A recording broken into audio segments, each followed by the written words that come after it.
For the first time ever, zombies was included inside of the Call of Duty beta. Vandor Farm Survival has had players locked in this past weekend to get a taste of the Black Ops 7 zombies experience, but is it actually any good? Stay locked because we asked you for your opinions on the beta, and we'll be discussing them here on Perkaholics Anonymous Podcast, episode 17. Clutch Squad, what is up, and welcome back to Perkaholics Anonymous Podcast, episode 17.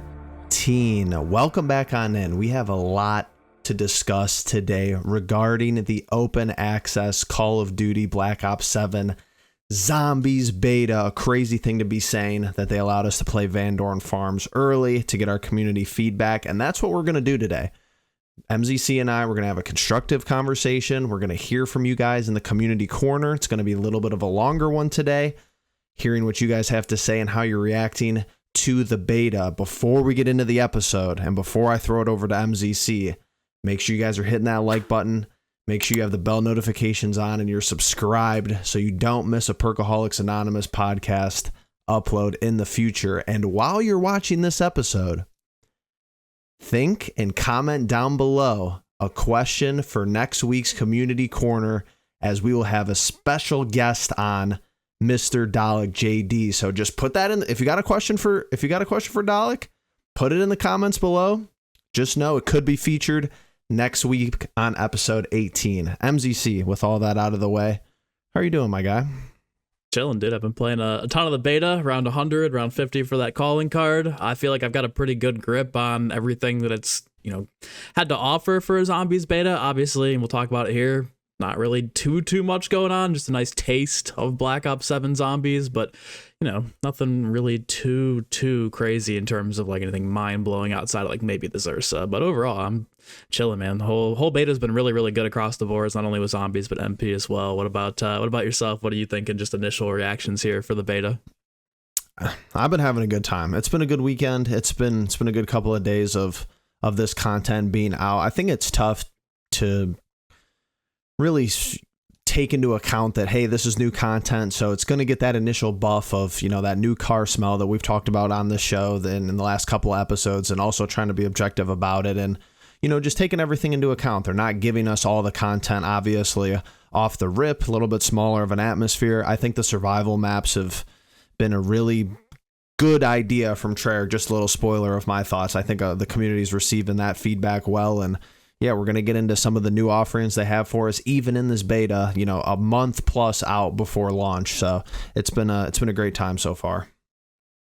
Yeah, I mean, kicking things off, like, obviously, I think the thing people are most going to want to hear from us about are, like, the gameplay loop. How does, like, the loadout weapons, they're back again this game. How does that work, especially now that they've, like, tuned the salvage, done a few other things with, like, the rarities, the wall weapons, and stuff like that. But I want to start off with something fun and just kind of, like, plays them a little bit, is the two new enemy types. We got the Zursa and the Ravagers. I didn't think they were going to have Zursas in the beta at all. Like, when I first booted up, I was genuinely shocked that I saw that thing running the map. I thought it was just going to be the Ravager special rounds, but when the Zursa pulled up, I was scared. I was nervous. Obviously, after the first time you go through him, you figure out his weak spots. You kind of know how to kill him a little bit faster. He's not, like, the tankiest enemy we've ever seen, especially in the higher rounds, but, like, overall, right off the rip, dude, I mean, he's got the honeybee attack, so when you shoot off his little explosive points, he'll drop, like, these honeybee hives that then surround the area with bees, so if you run through them, you kind of get slowed and stunned and damaged a little bit. A little annoying, but I mean, hey, we've been asking for new enemies and new enemy types that'll hurt you in different ways, so cool there. When he scratches you, he kind of poisons you, so while you're running away, you're still being ticked for damage. So if you're already low and he scratches you, if you don't have a stim, you could potentially just immediately go down. Again, very tough to deal with, but something that I kind of enjoy the challenge for. He's got like his charge attack, which is really nice, and then he's got like the ether worm kind of like bee attack, where the ether worms from MWZ would shoot these like clusters at you, and you could shoot them down and not have them hit you for damage. But it's the same thing here with the bees. They'll fly at you, and if you shoot at them, they won't take any you won't take any damage from them. But if you let them hit you, you will take damage. So there's a lot going on with the Zursa. He's a very tanky enemy if you just have like a regular weapon or you don't really know his crit spots. But once you kind of know how to kill him, he's not too hard to deal with. And keep in mind, we don't have augments there. What were your initial thoughts of the Zursa? Honestly, I think there's a lot to take into account here, because I commend Treyarch for giving us free gobblegums that won't integrate forward or backward. I think that was a great thing. They didn't have to do that, but that was a smart thing. Whoever thought of that at the studio, all credit to that implementation, because I do think that without augments, but with gums, it's a good balance of maybe some of their playtesting, especially with the Zursa enemy type. I will say I do personally enjoy the overall setup of how the Zursa plays with the map, even if it just is the beta. I never felt, even on my 50 run, going to get the calling card, I never felt like the Zursa itself was too much to deal with on its own, but into the later rounds, even, past probably the second or third time it spawned even, I always felt like it was a nuisance enough that I could go down, maybe not because of the Zursa, but because I'm focusing on the Zursa, if that makes sense. So it's not like it was totally overpowered. I honestly think, just for a little bit of a prediction, hope to be wrong, because I'm a big proponent of maybe making zombies a little bit more difficult than what we've seen in this previous game cycle, or just in general, even from Cold War. But I'm a little bit nervous that the augments and everything is going to make Zursa, and the Wonder Vehicle might make Zursa a little bit weaker than I would actually like. But I think it was dialed in really good for the beta. I'm in the same boat as you. I thought it was great they included it. I never felt like it was OP, like it was going to come and totally wreck me even into the 40s and into the 50s, but it felt like a nuisance enough on the map where I was on a different level of locked in when that enemy type spawned in, and I think that's what an elite enemy should be at the end of the day. Right, and you actually make a super good point there too. Like when I got closer to like 70s, 80s, I failed a couple of my high round runs going for 100 because the Zursa spawned in, and I was so busy like focused on him and worried about him that in reality I should have just run the zombies around, maybe turn on the trap, and then while the trap's going, worry about the Zursa. But like the initial panic of like, oh my god, this big tanky enemy's here, like I gotta focus him, like I gotta make sure he doesn't shoot these honeybees at me. So it really is more of like the panic of, hey, you're more worried about the Zursa when you maybe should be worried about the enemies around you, at least initially. So it's very interesting how it plays. I also talked to Andrew Hoyt a little bit in the DMs and asked him like, hey, the higher rounds past 70 or 80, I noticed, or maybe it was a little bit earlier than that, but like sometimes 2 Zursas could spawn per round. And initially I thought it was because if you kill one too quickly, maybe the game is like, hey, we don't recognize that second Zursa or the first Zursa was in for too long, we're gonna bring in another one. Or maybe it was like a time thing. He said that no, it's just random. Sometimes 1 spawn in, sometimes 2 spawn in. I think the same thing actually happens with amalgams. It's a little bit less rare on Terminus. Same thing with abominations on Liberty Falls. But I don't know. I'm kind of I don't think do you think 2 is just too bad per round to deal with in the higher rounds? Are you fine with that? Did you find any difficulty there if you had 2 spawn in, or like what are your thoughts there? You think 2 is cool, or think they should keep it at 1?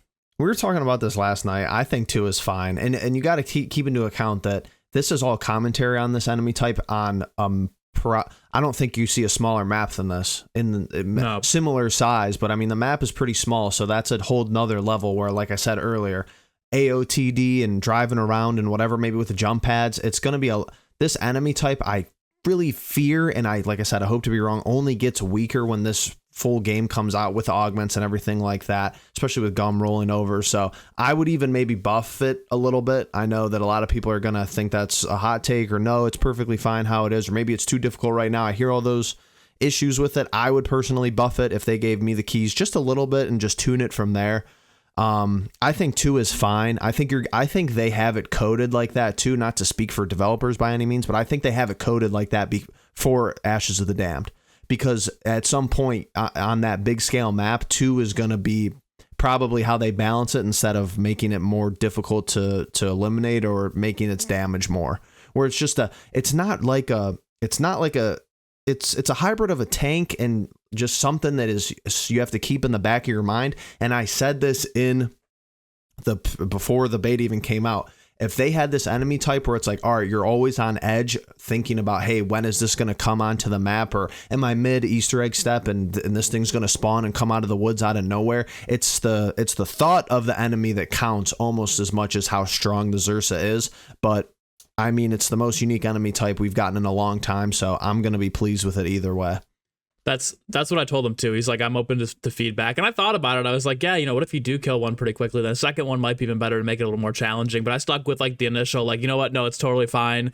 Random is totally cool. I think 2 is the perfect mix, like you said, because it's not the full game yet. With the augments coming, you'll have the dead shot augments. You'll have the double tap augments, which will make it like, body shots have a potential to do crit shots. That'll only make it easier to kill the Zursa. There was one other one too, elemental pop. I know he's weak to napalm burst. So like, again, you don't have that elemental pop augment that's like only doing specific elemental damage based on what you have equipped to your weapon. So I was like, you know what, you're good. Like, it's fine as it is. In the beta, it's a little bit tough to deal with in the higher rounds. It's a nice challenge. Some people might find it annoying, but once you get the augments in there, I think it'll be, like you said, you might even have to like look to like buff it a little bit, because I feel like it'll be too it'll basically just be like using a haymaker against an amalgam at some point, I think, is where we're kind of headed towards there. But the other enemy types that we got before you continue, MZC, and this transitions into the Ravagers, but seamlessly for us, I'm trying to keep us on track here, but I think I'm going to give my hot take of the episode within the first couple minutes here into the first segment, and this is going to ruffle a lot of feathers, but I think the more that people think about it, because you were just talking about all the augments and stuff, you missed the one that is at top of mind for me. And I truthfully think, I'm not saying do it, snap, knee-jerk reaction, snap of the fingers. I think, and if you want to get on me in the comments, get on me in the comments. I think the development team for zombies at Treyarch really has to consider taking Tribologist out of this game. And I know, but I think the Zursa gets totally demoted as far as an enemy type, and the Ravagers too. I could just like sliding away. Maybe it works differently in this game because tax sprint is removed, and maybe there's some things we have to test out. Like I said, it's something that I think they should keep on their radar.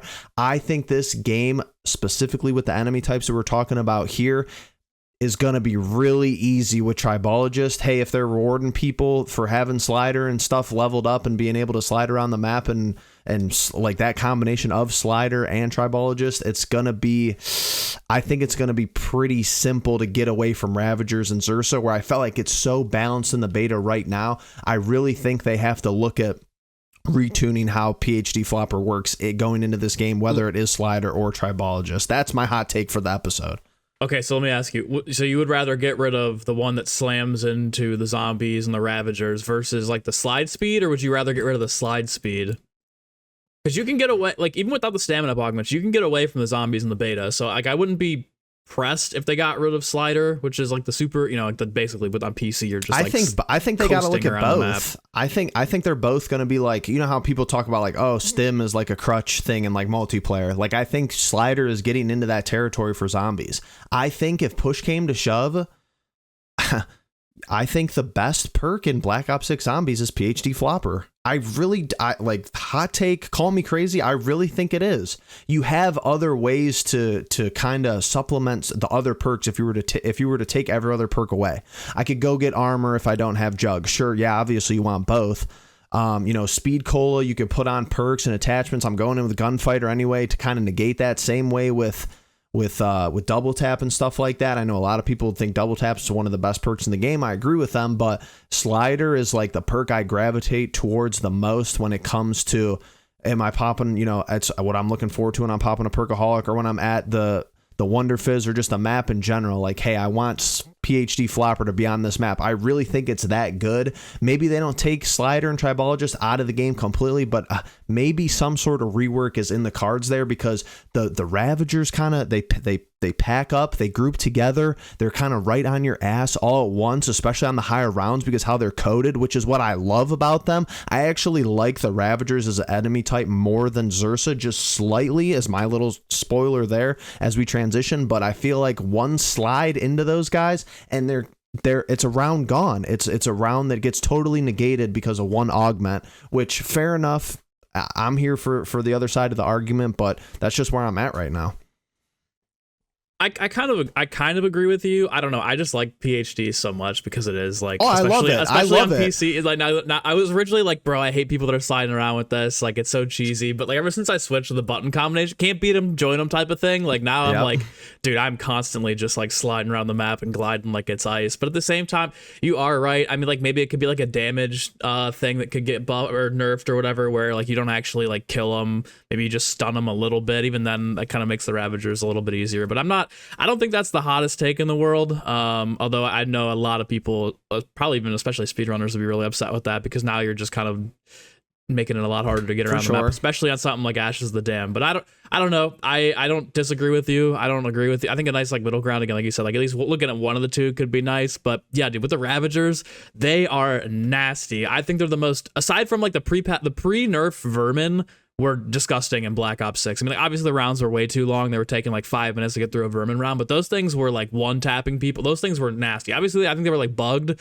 but I don't know, dude. The Ravagers are just like the perfect balance of like really easy to kill, but there are a lot of them. They have this, like, we were talking about this yesterday or 2 days ago, where they have this like unconventional movement pathing where like you can't predict where they're gonna go. There's no way to be like, oh, I'm gonna just move this way and all of them are gonna go this way. They're all coming from all different angles. There's so many spawn points for them. Again, like I said, they're super easy to kill. So if you got a ray gun, even with a ray gun, you're not like 100% safe, because you could get pushed into a corner very quickly with them. I think I've taken more downs to the Ravagers than I have to any other enemy in the game so far in the beta. Obviously, that can change. Like you said, with augments, you know, we'll talk about it here in a little bit. Like, you know, Jug, you don't really have the extra boost in health or the armor mitigation. You know, with Quick Revive, you don't have like faster I don't know if faster regen's one of them, but you know, you don't have the augments to kind of balance that out. But dude, the Ravagers, they're such a sick enemy type. Again, I'm gonna nerd out over them. I don't think Treyarch confirmed it, but like I'm 90% sure they took that design from the comic book. So it's just something to see, like, oh, okay, like not only are we pulling back from some nostalgia here, but like we're going really deep in the lore of the Ravagers and where they came from. It's like overall dope ass enemy type. I did find too where like if you leave things on the ground, like let's say you don't want to pick up, you know, unused armor plates, or you're using stims and the little turrets as your like tacticals and lethals, but you leave the semtex and stuff on the ground, they'll go and eat those, and then it'll upgrade the Ravagers to like a higher rarity, and then you can kill them for extra salvage or extra goodies, which is really, really crazy too. Another sort of way to get some additional salvage in a game where it's been nerfed. There's like other little tiny ways that you can grab, you know, more salvage. There's a little, I don't know if you know about the trash can in the back of the map? I think its name's like Chopper or Chomper. That's another really cool way there. If you dispense some weapons that you have, Chompy, where if you just dispense some weapons that you have that you don't want anymore, you get not only the green salvage, but they also added blue and purple salvage. They give you like 250, 500 salvage. So that'd be really sick to see on a map like Ashes of the Damned if it carries over, where like, yeah, you might be missing out on some salvage on the initial rounds, but there is ways to kind of like get yourself more to upgrade your loadout weapon if you want to go down that path. Honestly, and I agree with you. I agree with everything you just said right there. Like the Zursa, to me, 8 out of 10 enemy type. The Ravagers, even in beta, is close to a 10 out of 10 for a special round that we've seen in a long time, just because of all the factors that accompany what it is. So let's go down them really quick. Number one, I think is a big thing. Fits the map perfectly. I think that they built off of a lot of success they had in Reckoning and, you know, with the Klaus rounds, and I think that was a good introduction to what they wanted to do moving forward, regardless of how you feel about how the games transition or how they mold together. But you know, the Klaus round felt like it fit Reckoning very well. It was a mechanical, you know, facility type special round. I hope that's something they continue doing forward, a special round that has a Ravager like dynamic approach to the map, but it also fits the map perfectly. That's number one for me. Number two, a lot of things that go maybe overlooked or underrated, or just to jog people's, you know, brain out there. Maybe let's bounce some ideas off each other right here. What other special rounds that you could think of? To me, let me describe the Ravagers for you and see if anything comes to your mind as far as the history of Call of Duty Zombies. I feel like the Ravagers are so well done because the lower rounds, they get introduced to you. Like the first time I was playing, the low round is not difficult. The special Ravager low round is not difficult by any means. It introduces you to the enemy type. It kind of explains to you visually, hey, this is how these enemies work. And then it's a little bit of a gimme round to start. Obviously in the beta too, you got Perkaholics, you got hidden powers and stuff like that, taking that into account, obviously. But like you said, by the time you get to 40 or 50, I was more nervous about the special round than anything else, and saving my trap, which I'm sure we'll talk to. You save my trap use for that round in specific because I didn't even want to take the chance with them.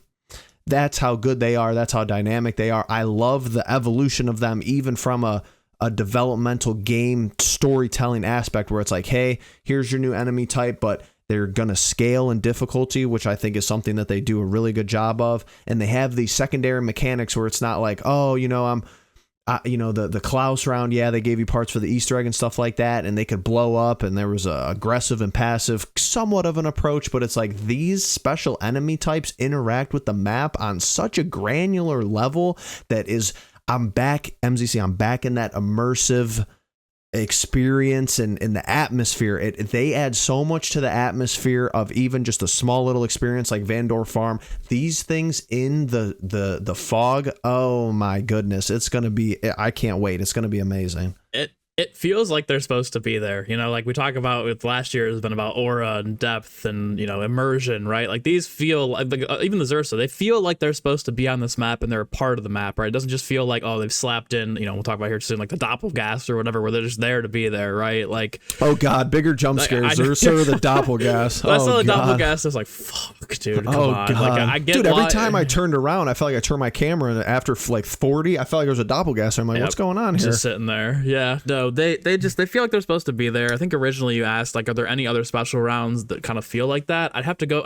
Two came to mind. One is the jumping jacks from Die Rise, just because like they were kind of hard to deal with, especially in the lower rounds. If you don't have a perk set up, especially Jug, like that's a very easy special round to die on, in my opinion. I think it was one of the harder ones to get through. And then another one, I don't think you played this map, but it was Shao and Shuffle in Infinite Warfare, where they had these like ninja zombies or ninjas that would come at you.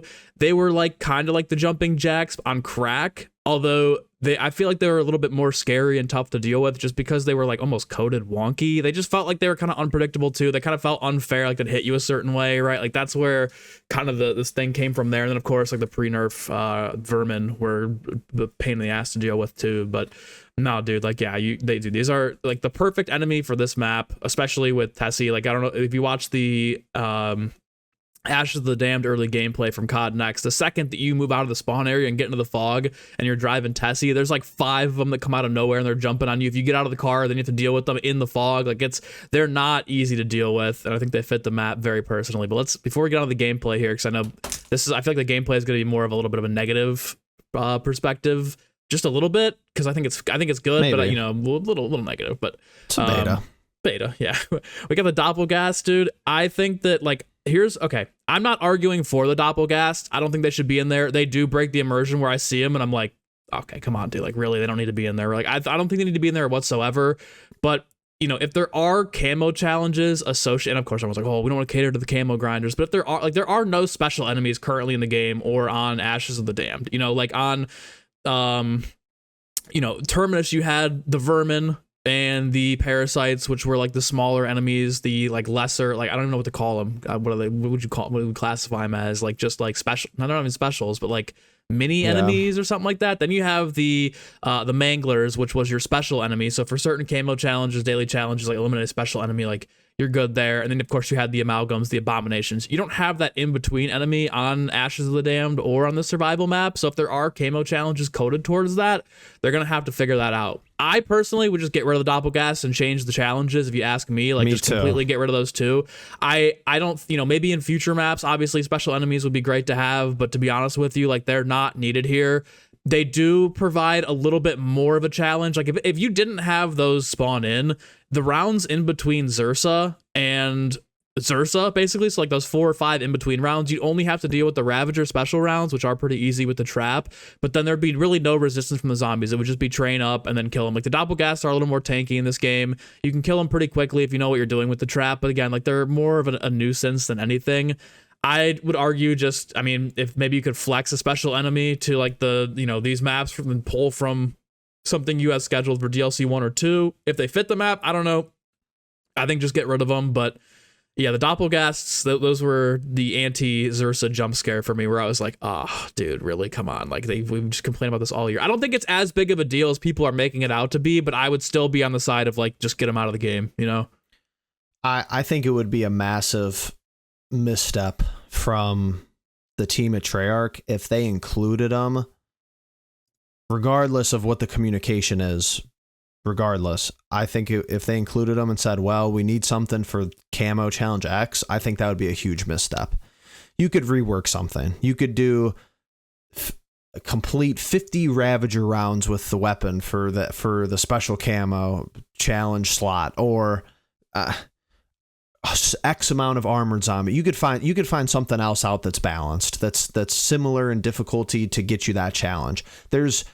And I agree with you. Like, I don't want to say there's no reason for them to be in the game, because if we're continuing the storyline, canonically and chronologically, like, yes, it would make sense if things got pulled in from the Dark Ether. Like, I don't want to argue that point. It's just there's no need aesthetically for them to be in the game. It doesn't make sense. It doesn't even make sense. You knocked it out of the park with a map that is going to be a part of a forest, and there's a bear, and the Ravagers, like we just talked about, make so much sense with the aura of the map. And then it's like, why am I turning around? Like, we're going on a year of this enemy type, MZC. They teased this in December of 25 or 24, excuse me. Did they not? Like, they need to move on from Doppelghast. They need to move on from Manglers for now. I could see strategically in the future where the Mangler makes sense. They need to just move on from some of this Black Ops 6 stuff. And like, you have the formula with the Ravagers.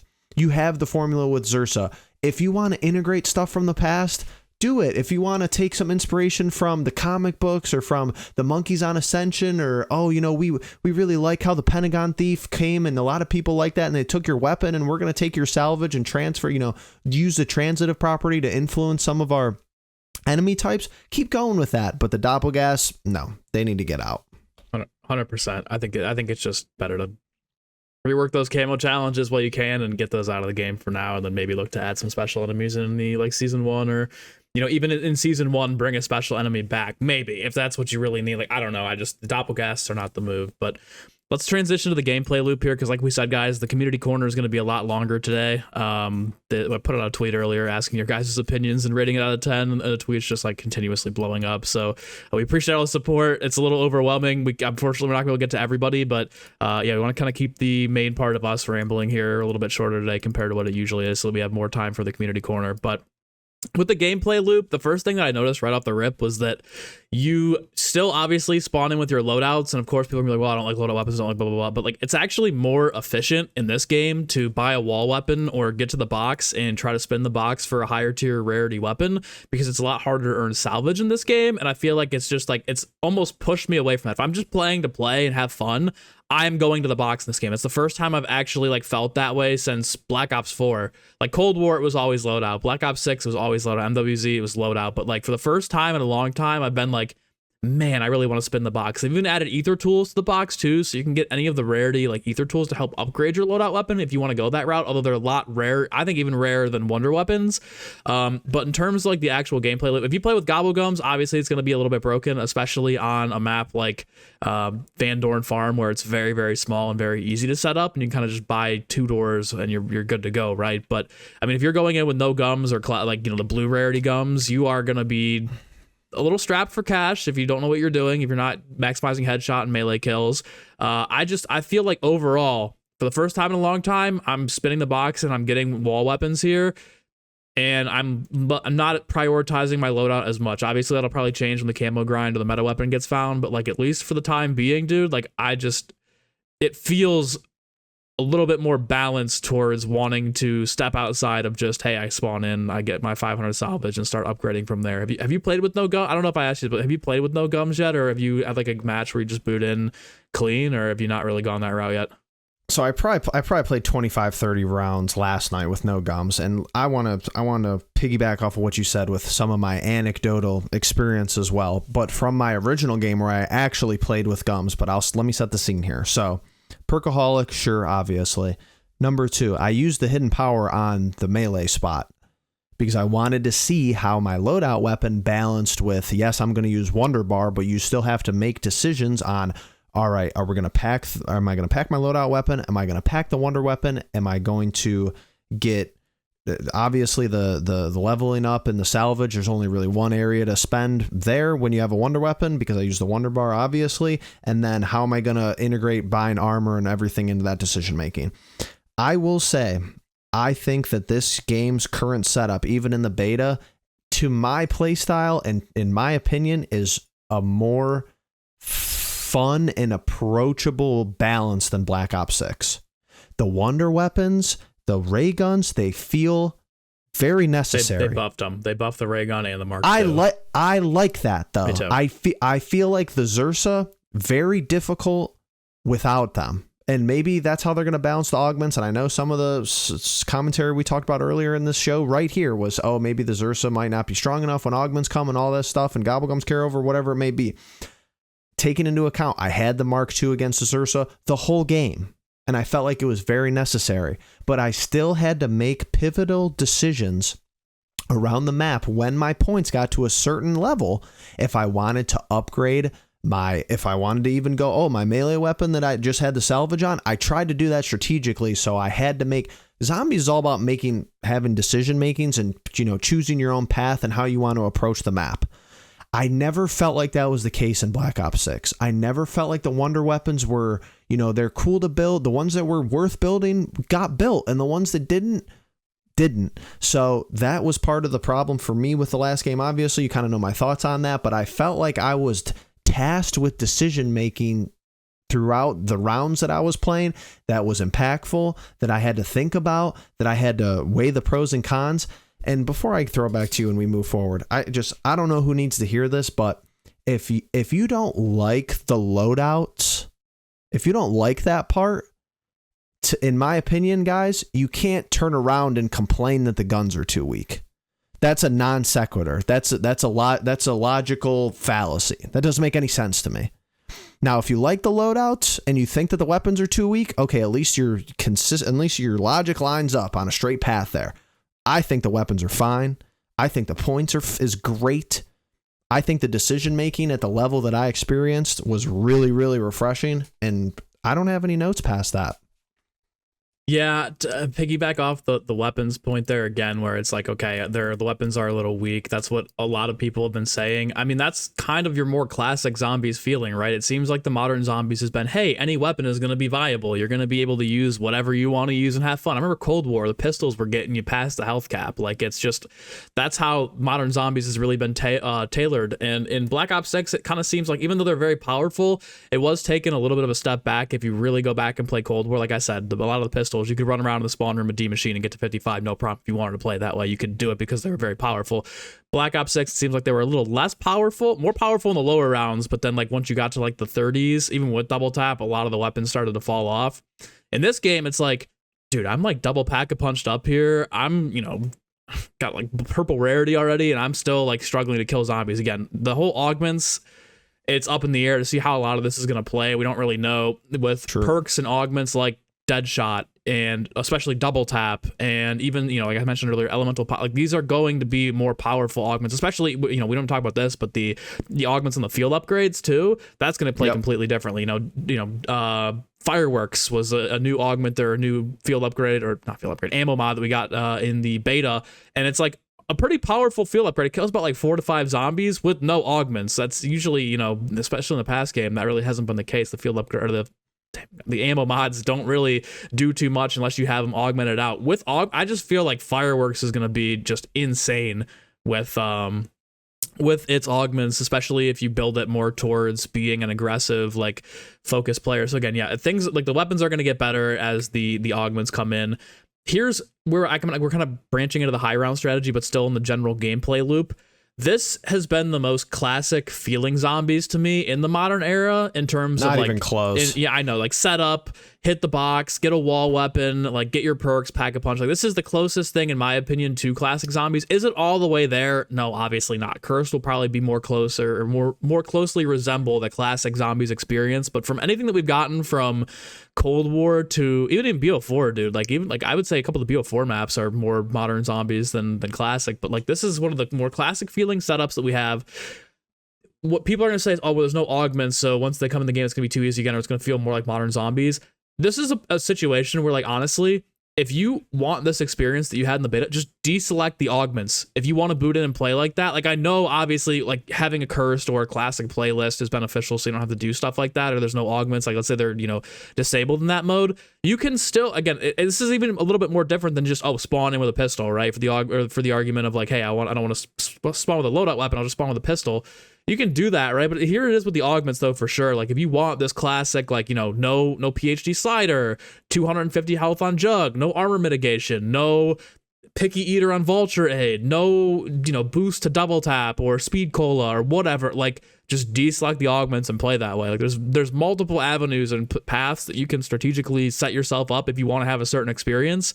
Obviously, people are gonna be like, well, it's unfair. If I got to run 100 without augments, it's gonna be a lot harder than people that are playing with augments, and there's no way to separate that on the leaderboard or online. Like, again, just have some fun. If you want a more classic experience, you can build your loadout, you can build your augments path towards that. This is the first time I've really opened up my eyes, because this entire year I didn't deselect augments one time. I didn't go like, oh yeah, I want to play without augments, because I felt like augments were like necessary in BO6. In BO7, I'm sure they'll feel like they're necessary once you start using them, but here in the beta, it's proven that you can get to high rounds without augments. You can play and have a good time without those augments, and that leads us into the high round strategy, where this is, for the first time since Black Ops 3, that we've had a non-camping meta high round strategy. If you guys don't know, or you haven't played the beta yet, the whole high round strategy revolves around you training up zombies and then pulling a trap, which is like, people are like, oh, it's boring to pull a trap. That's how it was in World at War. That's how it was in Black Ops 1. Play around the trap. Obviously, it's the only way you could do it. Exactly. The wonder weapons, while they were strong, a lot of the times it was more beneficial for you to just play around the resetting trap, whether it was Verrucht, whether it was Shinonu and the Flogger. Durice, the high round strategy was traps, because you don't want to sit there and spend hours trading out the wonder weapon. It was more beneficial to you to just have the wonder waff, or even, I don't know if Kino really revolved around a trap strat. Actually, it might have. I think the high round strat for Kino, the OG one, was revolving around a trap. But it was more beneficial for you to just have the wonder waff or the thunder gun with ammo in the reserve to say, hey, if I need to get out of a sticky situation, I have this option here. Yeah, pulling the fire trap. But I'm going to pull the fire trap, and that's the strategy. This is for the first time since Black Ops 3 that we've had that feel towards it, where it's like, you know what, this is a training strategy where the ideal situation here is going to be train, pull the trap. Now, obviously, again, with augments, and especially with something like toxic growth, that might change. Like, let's say with your augments, the ray gun is really OP because you have the double tap, you have dead shot, you have vulture, you have all these different things to help the ray gun be a lot better. You could sit up at the top of the farmhouse next to the Wonder Fizz in the corner. If you want to jump down, if you have to jump down, you can. But then, of course, like toxic growth, you just put that down, they can't get to you. I could see where like the camping strategy there is the thing, but like, at least in the beta, dude, the high round strategy is just classic train around and pull the trap zombies. You hit the nail on the head there, and I think if you want to see a transition from characteristics between 6 and 7 here, I think this is the primary aspect. And we're not going to spend a whole lot of time on this, guys. We know not everybody who watches the show is a high round, extraordinaire or anything of that nature. It's a small percentage of the community, but we do have some diehard fans that tune into the channel, and MZC will put guides out, and he loves that aspect of the game and of the title and of the mode, obviously. But my biggest thing to look out for here with the high round strategy is I think they put a lot of cool aspects into Black Ops 6, but they weren't intentional about it. I could be wrong. Maybe I am wrong. Like I said, we don't speak for anyone here. This is me and MZC's opinion, just two dudes who like playing Call of Duty Zombies and want to talk to a growing community about it. I don't think the devs were like, oh, the Mangler inject is, people are going to be spamming that into 999s. I just don't think that was how they looked at that. They just said, hey, this is a cool feature, and the community is going to formulate a meta and do what we do. I would like the high round strategy in Black Ops 7 for the maps to be intentional and how the devs envisioned it to be. I think the map plays a lot better when the players play how the devs envisioned it to be, and we could have corroborative and collaborative discussion back and forth on what should change and what should stay the same within those systems. And it's not always possible. It's a very difficult thing to do. There's hundreds of thousands of millions of people playing this mode. Everyone has a unique experience. Everyone is going to have unique ideas. There's going to be people who find the meta and that it just becomes commonplace, and maybe the devs never envisioned that, but it's interesting to think and try to stay in that vein of, hey, we put this in the game intentionally for it to be used like this, and the player base kind of follows suit in that manner, in my opinion. I think you're 100% right that they didn't really... they probably had a good idea of what people were going to do with it, right? Especially at a certain point. But at the same time, like, when the game first came out, you could kill Manglers with a mutant inject, and they would drop mutant injects, right? So they didn't really think it through to be like, hey, you can basically just get unlimited mutant injects and just cheese your way through the round. Clearly, that wasn't the thought process there. Again, we don't speak for anybody. We're not like, oh, I didn't ask the dev, hey, is this what happened? But like, just based on the way that the game came out and then how they changed things very quickly, you can say that maybe they didn't really completely 100% be like envision that people would just spam mutant injections for the entire time, right? To piggyback off that point as well, you have the I'd say like a swift change. You know, the first 3 maps were all mutant inject spam. Once we got to the tomb, from then on out, the whole high round strategy revolved around playing around the wonder weapon. Like, yeah, you still had the mutant inject as a backup, but like, you know, ice staff in the corner, you had the wonder waff spam. And then on the last map, the Reckoning, it was more just like one window Gorg effects before that was patched. But you guys, you know what I'm saying, is like, that's not, they went away from mutant inject spam. And yeah, you could still use Ether Shroud, Death Machine, like whatever, score streak spam, whatever. But like, they clearly were like, all right, let's try to fix this mid game. And they probably, whenever they started moving on to Black Ops 7 seriously, were like, let's try to eliminate all of the score streak spam here being the meta. Let's try and find ways. And even in the last map, like Uber Klaus could knock you out of the mutant inject. So there were clearly ways to try to, and attempts to push you away from that. My last thing here before we get to the community corner is, do you think the trap needs to be nerfed? Because I'm like on the fence about this, where I'm like, nah, let players have a good time. It's a pretty OP trap. But like, if you just actually think about how OP this is for a second, like the trap drops you salvage. It's a monkey bomb, so you can stand on top of the like the truck or whatever that is on the right there, and the zombies will all run towards it for the 30-45 seconds that it's active. You get points from it too. That was never the case back in the day. Back in the day, if you pull the trap, you were wasting your points on the trap, and you had to basically run around with a point weapon in order to gain those points back. Essentially, as long as you don't down, you can pull the trap infinite amount of times and gain points slowly but surely over time. The Doppelghast can get caught in the trap. It'll run out of it, but I mean, it can just stand there and take down hits there too. Same thing with the Zursa. The Zursa's a little bit better about getting away from it, but do you think they need to nerf it? Do you think they need to think about it at all? Or am I just being crazy and kind of looking to nitpick here? Like, what do you think? Something that's not like, I don't ever foresee you going for 999 on Vandor Farm Survival as somebody that might just go to like 50 or 100. Do you want to see the trap nerfed, or do you think it's fine as is? Let people just play with it. I think it's a good question. I think it's a tough question because I don't see them doing an update to a mechanic that's on a survival map that's on a main map. Could be wrong. Could be proven wrong, obviously. I would say keep the trap exactly how it is, and if they want to look into tuning, I think they could introduce a trend across the entirety of the mode, truthfully, and maybe this is what Cursed looks to do, and there's a lot of different unknown pieces that we don't know about this, obviously, guys. Like, it's October 5th, there's a lot of information, and the full game isn't even out yet, so we're just speculating here, shooting from the hip a little bit, but I would look at it from a tuning perspective of gradual regression. So every time you pull it, the cooldown gets longer, something like that. I'm not going to limit it as a cap, but the first 10 times you pull it, it's like how it is now, but slowly and surely, okay, now or maybe it's kills to recharge it for you to be able to pull something like that. And I think they could kind of take that thought process and attribute it to a lot of things on the map, score streaks to be one of them. Yeah, maybe you can only get so many quick self revives. Why not think about that and assign that to some of the other things you could get out of the crafting table, maybe to cater to some of the people that think that the game is too easy or that high rounds are too easy to be achievable. Like I said, maybe they have some of these thoughts compartmentalized over for the cursed mode, but just something to think about, maybe some food for thought for the community to talk about as well. Well, I just kind of want to get your opinion there, because I thought about it and I was being cynical, like, this is a little too easy. Everyone talks about the game being hard. This is a little bit too... You still have to train, and I'm going to be honest, me and you have been in VCs and we've been in Discord since this beta has came out. I don't want to air people out. I don't want to, but you got to admit to me, MZC, this game has had you a little like flustered more in its beta because of how Vandor is set up more than any Black Ops 6 map I can remember. Oh, 100%, and you're the top tier of zombies players. Obviously, it's not like it's not. I don't know. Maybe it's how the barricades are set up or the barriers or just how they have the map walled off, like me and you have been discussing. But like, you still have to train the zombies. You still have to deal with the Zursa on those rounds. There's still Doppelghast, which we know we want to get rid of. But no, I think leave the trap how it is, or like I said, maybe have it regress throughout the rounds, or depending on how many times you use it, it gets worse in some capacity. I think the trap is fine, to be totally honest. I would leave it how it is. But if you had to give me the keys and say design something to make it worse, that's how I would do it. I wouldn't just plain nerf it. Okay.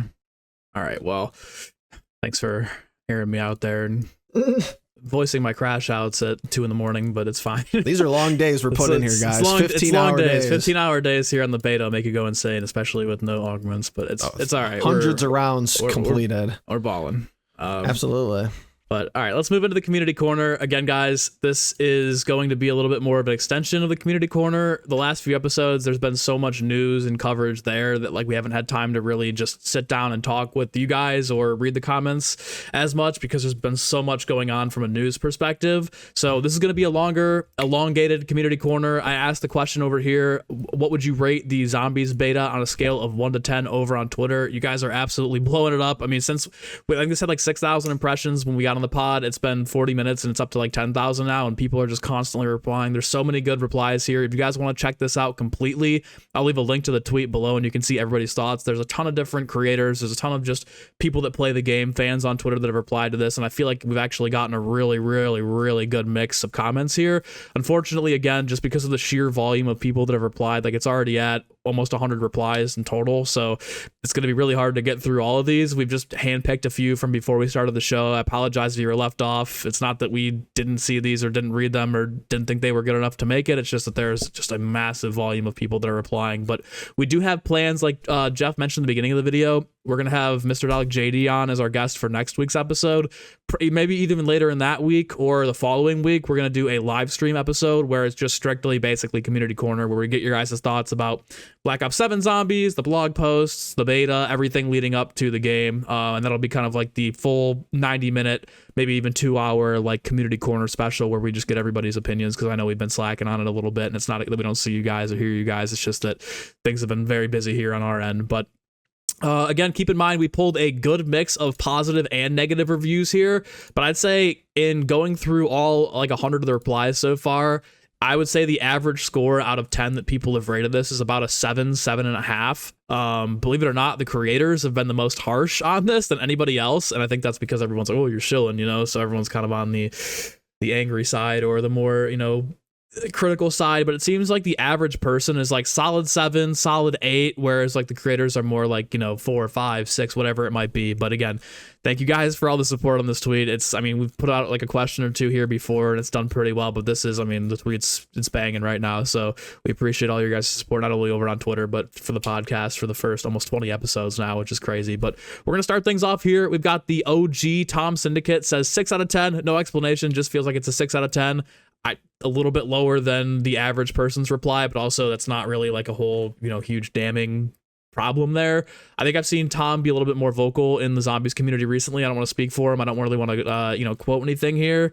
But I think he's been, let me see if I can just pull up a quick tweet here and find something. I know he hasn't been happy with the drip feeding and the reuse of perks. It seems like we're not going to talk about it too much in this episode, but like Mule Kick and I think Widow's Wine are both rumored for Black Ops 7 at some point. He's kind of just like, you know, where are the, you know, new perks and stuff like that, which is totally understandable. But for Tom Syndicate, the OG says 6 out of 10 there. Our next guest up here, or our next buddy up here, is Donuts.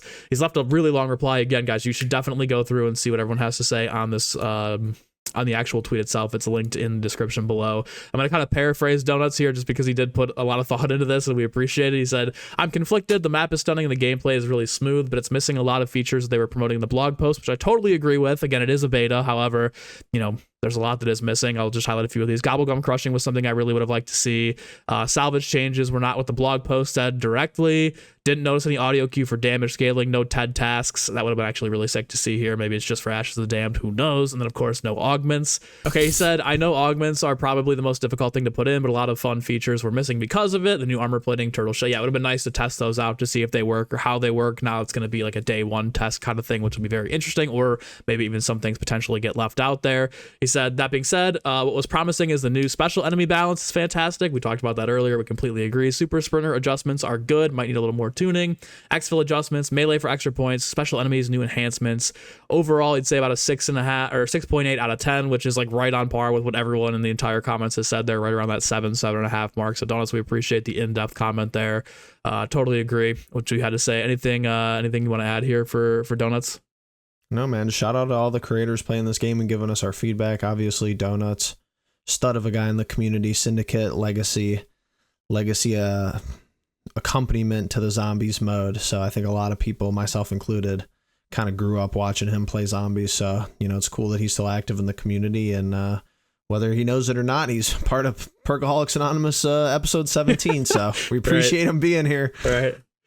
All right, on to probably two of the more negative ones that we've got. This is for the first one up is Freckleston. You guys know him, one of the GOAT speedrunners in the community, one of the elite zombies players. Said maybe like a 4 or a 5 out of 10. It's really bland, but it gives me enough to know that he'll like BO7 zombies. The map is pretty. The aesthetic is really cool, and the cube makes him excited for the story stuff. For those of you who don't know what he's talking about, there's a cube in the bottom of like the butcher area underneath between the barn and the house, which is like a Cortifax box, which could tie into like Vanguard, bring Cortifax back potentially, maybe even the Archon, all these different things from Vanguard that we were looking to see in Black Ops 6 not pop up. Obviously, we have to see there for the storyline. He does say that the gameplay is rather bland, and you're not sure zombies was needed in the beta.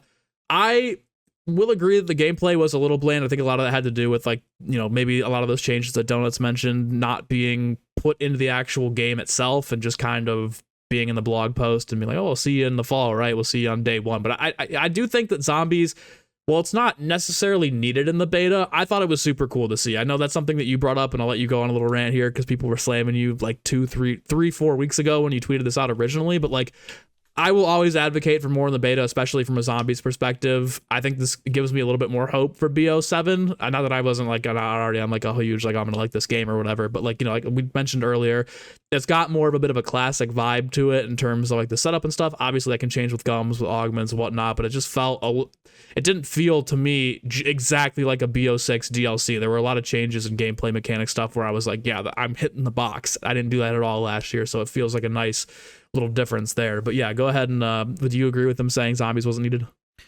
No, I definitely don't agree with that. I am more of I would say, yeah, if you want to say it's bland on that side of the equation, I will see that point. 100%. I think that it's, yeah, there's definitely, but it's a beta, you know, they're not gonna put everything out onto the table. I think we got more than what was expected, even with your saying like how your reaction to Zursa was. But here's the thing. This is where it not being in the beta could be a true statement if we look back in a month and they don't change anything.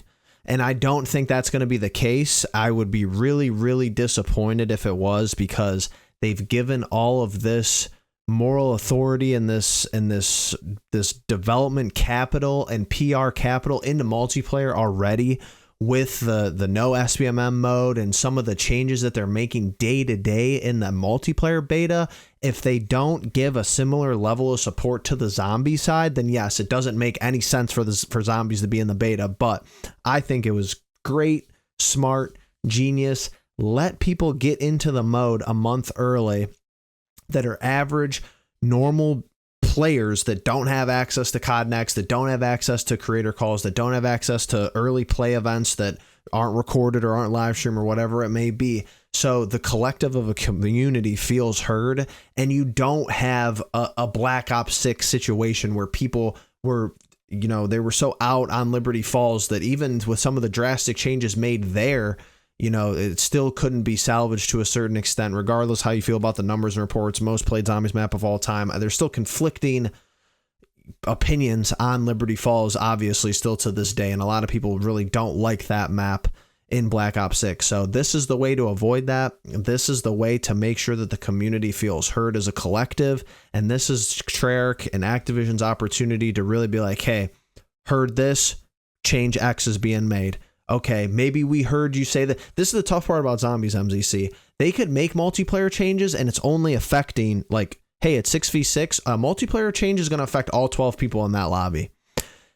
Zombies a little bit different. You know, they might not be able to make changes because of how they have the mode set up with side eggs or whatever may be, stuff that's involved in the map, or just how the enemies are coded. It's, you know, the ecosystem is a little bit more fragile of a mode in zombies than multiplayer, in my opinion. Obviously, they could do drastic stuff with multiplayer that could break the whole game and score streaks and stuff like that. There's other pieces of multiplayer that are fragile as well, but it's not like, I don't think they could give us one-to-one feedback, you know, 24-hour turnaround support with zombies. They need to do some more advanced play testing to be able to make even some small changes. So maybe temper expectations there, but I think it was so smart for them to get everybody's opinions 30 plus days before the game comes out.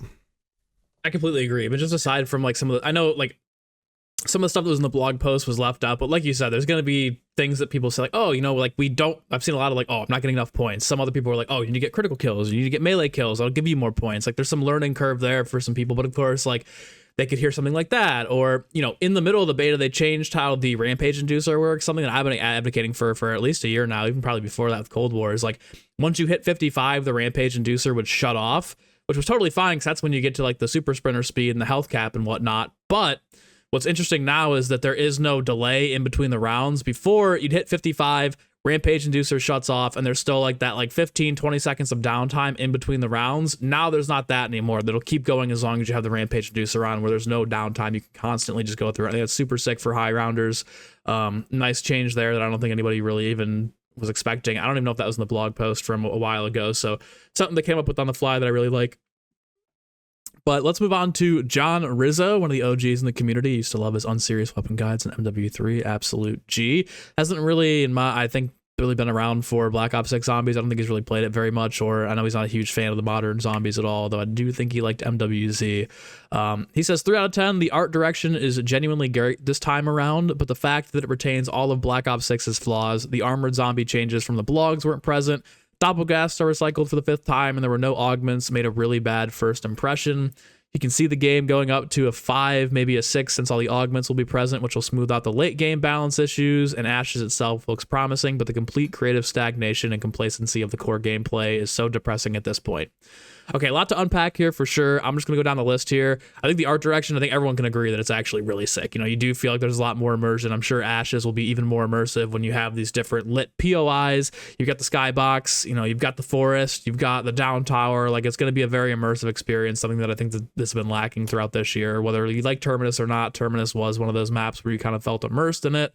But yeah, definitely agree there on the art direction. The armored zombies changes from the blog post not being present. Again, it is a beta, but at the same time, there, like Donuts mentioned, there was a lot of stuff that was not labeled from the blog post. So the question is it done? Was this the same build that like maybe the YouTubers played 2 months ago and we're just playing a really old version of the game? But even then, like, why couldn't they have just done an updated version so we could test those things? I totally agree with them there. Doppelghast being recycled, we hit on that earlier. No reason for them to be in the game. Either just make a new special enemy or get them out completely. No augments. I wish they would have done augments, but then you basically would have had, I don't know. I'm conflicted on having no augments versus augments. It would have been nice to test all those things, especially the new ones, but I don't know. I'm conflicted there. What he does get to at the very end here, saying complete creative stagnation and complacency of the core gameplay is so depressing.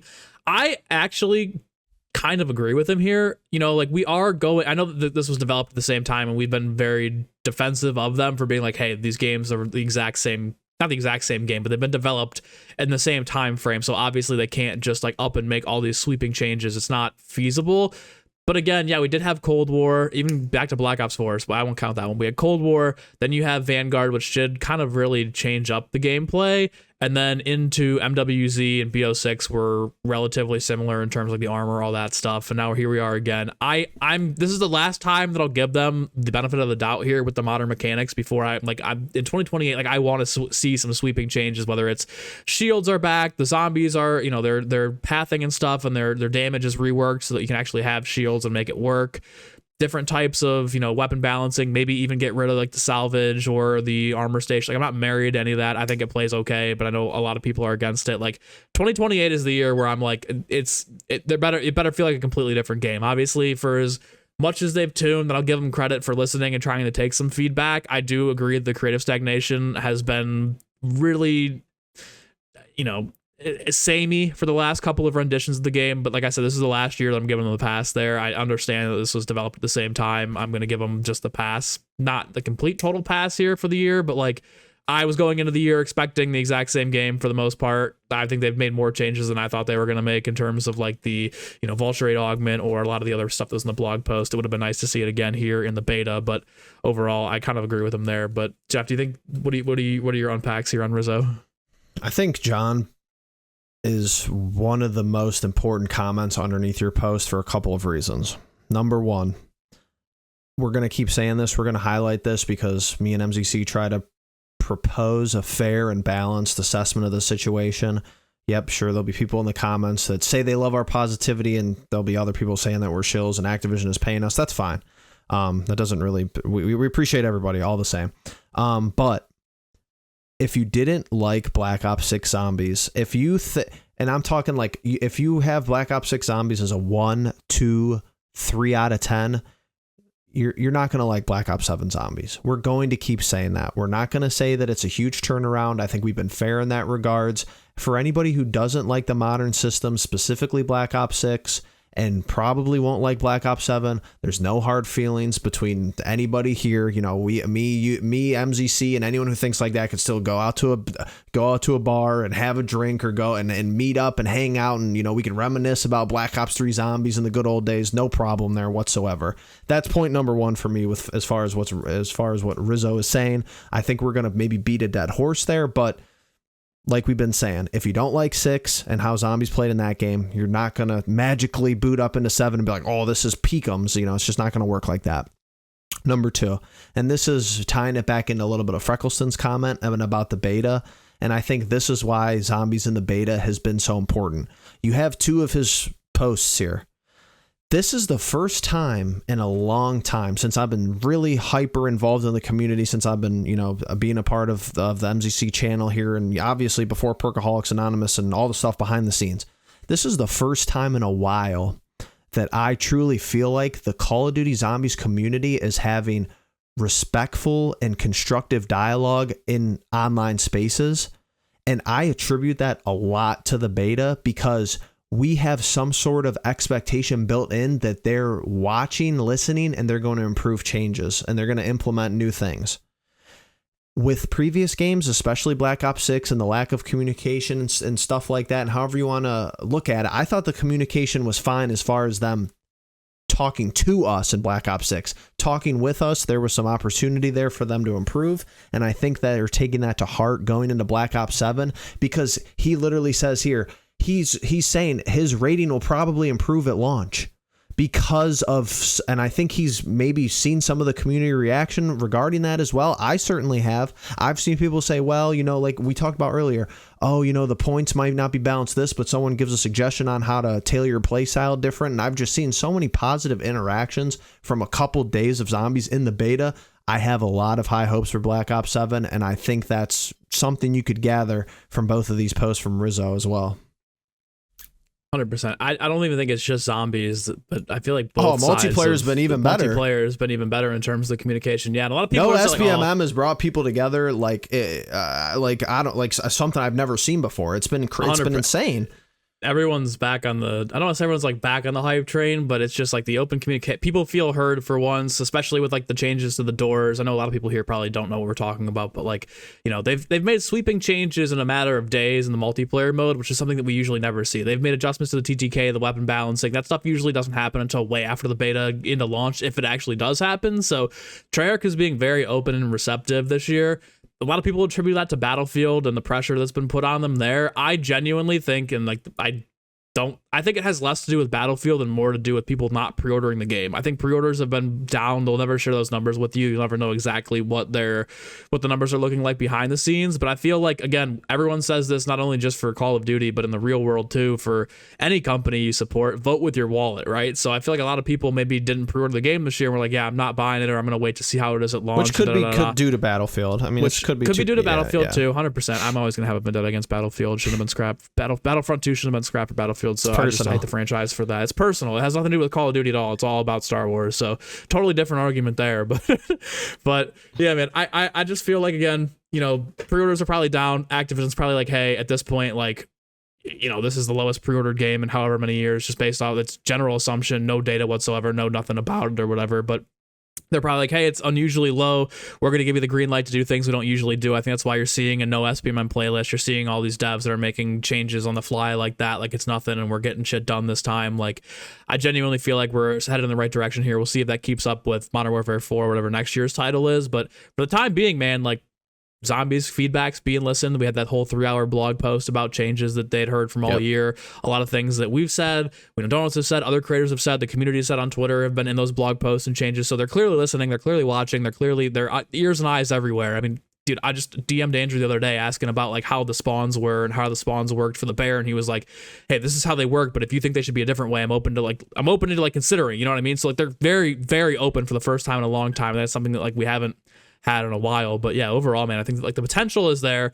I think it can get to where it needs to go. Again, step in the right direction for me is like, last year was an improvement from Cold War, in my opinion. I think a lot of people would agree with that. I think if this year is another step in the right direction, that's where it's like, okay, 2028, if you just have another big step in the right direction after a couple of years off from not having an MWZ, not having an Outbreak experience, and you can work exclusively on that title, that's where I think we're going to be like, okay, the community is, we're all the way back and people on both sides are happy. And that could even be this year too with Curse. We never know. But on the next comment here, we got the MC Zombie Slayer, another OG high rounder. I know for a fact that Shiri has been not happy with the high round strategies in the game.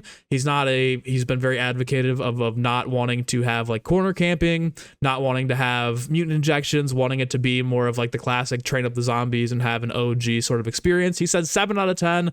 It's not in this tweet that he explains on that, but I've seen a lot of his tweets recently being like, this is one of my favorite games in recent memory, not only from zombies, but multiplayer. Not only are they listening, but also the high round strategy is very reminiscent of the OG days. I've seen him do, round hundreds on Doris, right? Where it's like the OG World at War, Black Ops 1 Doris, which are very, very hard to achieve, where he's just pulling the trap. So he likes the old classic mechanics. He's an OG Zombies player. 7 out of 10 coming from MC Zombie Slayer, I think is a really, really good rating and definitely a step in the right direction for the high round community. Absolutely agree. I mean, 7 out of 10 for a beta, I'm in for that.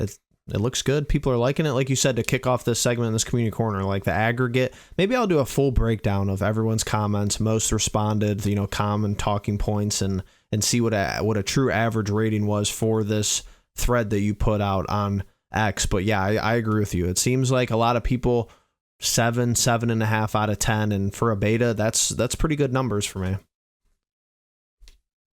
100%. I think that, again, that's like right at where everyone was kind of sitting, is like right in that 7.5 mark. Obviously, there's outliers on the other side where people are like, oh, 15 out of 10. Other people are like 1 out of 10. I hate it. Shit, don't buy it. It's awful. It's the worst thing in the world. But I think like the mean right there is right in the middle. Our next comment here comes from Niniland. I think I'm saying that right. It says 8 for what it is, a survival map with everything that you need. I would rate it higher if we had our augments. That's been like an entire, I wish there would be like the last day they would flip on the augments on Tuesday or something. I don't know, it's not gonna happen, but it would be cool to just kind of get a taste of it and see what it's gonna be like. Obviously gonna be bland since there's no Easter egg, but a good taste of Black Ops 7 and Ashes of the Damned. You like what he sees. Again, I feel like that's where everyone's sitting right there. 8 is above the mean, but the first few comments we took from some of the creators, like I said and mentioned before, everyone was kind of like more reserved in their takes, not being like 8 out of 10, 9 out of 10, 10 out of 10, right? It was like very, critical, especially from a lot of the other OG creators. But now towards the end here, we're going to get into some of the more positive comments. I completely agree. I think I would be right there in the middle, like 7.5 out of 10, just from, this comment sums up pretty much my thoughts here perfectly. Like, it's a survival map. That's kind of how it's going to be at launch, outside of the augments, maybe a couple other score streaks. There's really not going to be much more there, obviously no Easter eggs, but a good taste for the overall map of Ashes of the Damned. Like, if you like the environment of Vandor Farm, you're probably going to really love the environment of Ashes of the Damned. So it's going to be very interesting to see how people's perception is now versus when we actually get Tessie and get like a Warzone like vehicle and see how it is there. Our next comment comes from Jessica. 9 out of 10 pros. I think there was a cons here too, but we're just gonna go over the pros because the first ones were, I think the cons were pretty much what Donuts and John relayed earlier. But pros, loved BO6's gameplay, and this felt even smoother, which I actually completely agree. It does feel a lot smoother than BO6, and I think once we get those that juicy PhD slider, it's gonna feel even better, at least for me. We got Ravagers and Zursas are fun to fight and encourage quick thinking and constant movement. Really like the aesthetic of the Dark Ether. That's I think unanimously, no matter what side of the fence you are on here, if you're like 1 out of 10 or 2 out of 10, exactly, or 10 out of 10, right in the middle for everybody is like layup. Perfect aesthetic. The Dark Ether looks amazing. The special rounds are nice. One thing we didn't talk about earlier, dude, I fucking love the round stingers. I've always been like just an absolute nerd for like the round change music and like the wisps and stuff. But dude, when the first time I heard the remixed Doris end of the Ravagers round, I was like, oh shit. Like, I mean, that's just like classic. It's like the regular OG Nocturne Toten round change music for me. It's like that Doris stinger. I'm like, bro, we're back up. It's got a little bit of a remix to it. I was nerding out on that. I was low-key listening to that on the way back home earlier. It was a very nerd moment. And the Wisp T perk is really pretty cool. We didn't touch too much on Wisp T or Fireworks just because there's no augments for them, but I mean, you and I both talked about this. Wisp T and fire. They're going to be OP. They're going to be offensive field upgrade or an offense. I keep saying upgrades, but like offensive new things coming to the game that we've been asking for this entire year. This year was obviously stuff where it's like, oh, they didn't really do much for me. It's not moving me off of Ether Shroud or Dead Wire or,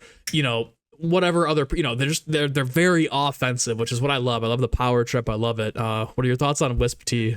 It's kind of crazy that not only are we only in a beta, but we have an extensive blog. So we have an extensive blog post. We have next. We have a couple days of a beta, and we're 70 minutes into this episode, MZC, and we didn't even get to the new perk that they introduced. So that just shows you the level of just the stuff that's coming our way with this game coming out. But I agree with you. Wisp T, very cool. My day one bucket list of this game is going to be Wisp T with fireworks with Killjoy Gobblegum. That's going to be a lot of fun. It's really cool on insta kill, and it's very strong. I was nervous that this perk would not be strong. It's very strong even without the augment. So yeah, Wisp T is cool.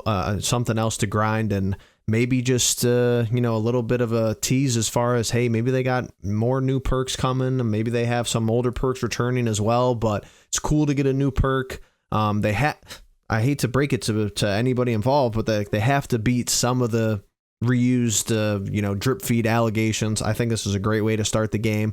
It looks cool aesthetically. It fits perfect with the Dark Ether. Another part of this theme, like, hey, this intentionally feels right. It doesn't feel like, oh, we just put this new perk on the map and here you go. It feels like really solid stuff, and, all the way from conception to, pre-planning, conception, thinking about it, putting it in the game. It all feels like everything is on the same parallel path. The timeline of how things are getting introduced into Black Ops 7 feels really, really good all around. 100%, dude. Yeah, like you said, it does feel kind of like it's supposed to be there and fits the theme. I know a lot of people are saying it's a Blood Wolf Bite kind of reskin, which it really is. Like, Luna would spawn in or whatever, and that's how Blood Wolf Bite felt. But at least the base version of the perk, to me, honestly kind of reminds me, I don't know if you ever did the Blood of the Dead Easter egg. I don't know if you were that into the eggs back in the day. But there was like one step or multiple steps where these ghosts would spawn in, and I feel like the whole vibe, like the round stingers and even the map itself, just kind of feels like Blood of the Dead a little bit. There's just the vibe a little bit. So that kind of reminded me of those Easter eggs there, or those ghosts that would spawn in, which was pretty sick. So I'm gonna add a few more comments here just because we are doing pretty decent on time. So I added a few in that we can go on, and if we still have some time, we'll keep going. But this one is from Fizz. It says 9 first time zombies in the beta. They should take all the criticism they're getting and fix what needs to be fixed. Hoping for a good launch, and the beta has been fun. I think, again, 9 is a little high for me personally. I would stick to like that 7.5 mark, but there's nothing wrong with being positive about it. Like you said, first time in the zombies beta, we talked about that earlier. Like, it's a win no matter what. Like, we've been asking for zombies in the beta for years, and it got to the point where like people were like, it's never gonna, and myself included, were like, it's never gonna happen. Quit asking for it. You're just never gonna see something like that. Last year would have been the best year to have something like that happen, but they went ahead and did it this year. It's the perfect time to do it with a small survival map like this. And overall, like, I think it just needs to be commended. Like, not a lot of people are talking about that, because it went from, oh, zombies in the beta to now we're getting it 24 hours late. Like, just like the general vibe around it was not good from the majority of the community there. But I don't want this to get like lost or buried. Like, super, super awesome we had zombies in the beta this year. It's just something that I think needs to be commended. But yeah, they should definitely take all the criticism they're getting here and try and fix what needs to be fixed. Obviously, like we talked about multiple times here, missing things from the blog post. I genuinely think this is an older build of the game. I think that this is probably the same build that all the guys that went to Treyarch originally, not for Next, but there was like an event back in August where this happened, where they went and played pre-Next, right? I think this is the same build from then, and a lot of the changes that they made from that initial play test to Next were stuff that, like, like the zombies marketing got delayed by weeks because they were like, hey, we want to make sure that we have everything ready to go, and we want to make sure that this is going to be good marketing. Obviously, they were making changes based on some of the initial August pre-Next playtest. So I think this was that original build. I think that's why a lot of stuff is missing and was locked here, which is, it would have been cool to see it, but I mean, maybe if we just think about it like that, people will be a little bit easier here. But zombies beta, fun, love it, awesome. Definitely needs to come back at some point in the future. Obviously not next year, we're not gonna have zombies, but in 2028, definitely would be nice to have a smaller survival map be in the beta again. And they're pulling the audience here. I mean, my favorite part of this Fizz comment from the community corner is take all the criticism and go with it. The bugs, anything that may be happening. You're outsourcing, you're open sourcing your product for data review. How many people are hitting the mystery box? What percentage of people are buying tier 2 armor before they pack punch their weapon twice? What amount of people are going to the armory before they're going to going to the crafting table? There's Twitter, X, YouTube comments, videos, creators. There's so much they could do from this beta, and there's so much they could take into account. And like we've talked about, every step of the way, it feels like they're making changes and they're listening. From the event that was pre-next, and then they had to push the marketing back because they were probably making some changes they didn't intend to make, or they were, wide ranging that they didn't expect off the rip.